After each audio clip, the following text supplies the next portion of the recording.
26 जागा आहेत एकूण 26 किंवा 27 आणि एका एक्झिट पोल कंपनीनं तिथे भारतीय जनता पक्षाला 33 जागा दाखवल्या.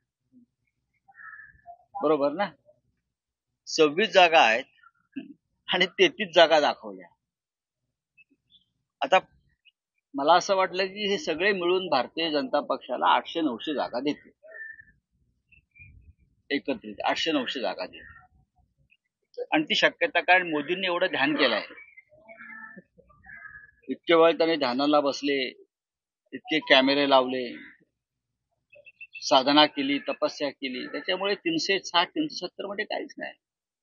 अशा तपस्वी आणि ध्यानमग्न माणसाला किमान 800 जागा मिळायलाच पाहिजेत, तरच ते ध्यान मार्गी लागलं असं मी म्हणेन. अत्यंत फ्रॉड अशा पद्धतीचा हा काय तुमचा पोल आहे. ओपिनियन पोल आणि एक्झिट पोल गेल्या काही वर्षामध्ये कसे चुकीचे ठरतात आणि भारतीय जनता पक्ष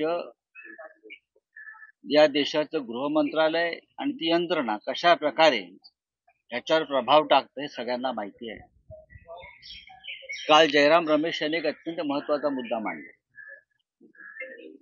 गेल्या 24 तासात गृहमंत्री अमित शाह यांनी देशभरातल्या किमान 180 डिस्ट्रिक्ट मॅजिस्ट्रेट आणि कलेक्टर्सना फोन करून आणि आम्ही खात्रीनं सांगत होतो की सुप्रियाताई सुळे किमान 1.5 लाख मतांना जिंकतील. आपण पहा, किमान 1.5 लाख मतांना जिंकतील. शिवसेनेचा 18चा आकडा कायम राहील.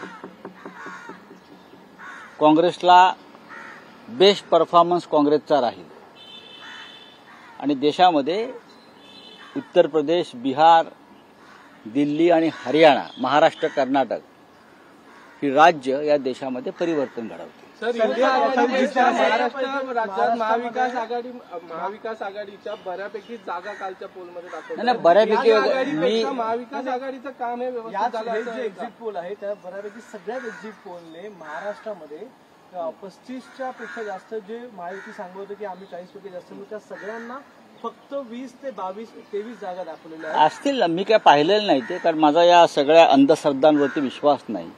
त्यासाठी मला तपस्येला आम्हाला बसावं लागेल. तपस्येतून जो मला आकडा दिसेल तो मला सांगावा लागेल. मी इतकं सांगेन, आम्ही किमान 30 ते 35 जागा आम्ही जिंकतो आहे. त्यासाठी एक्झिट पोलची गरज नाही.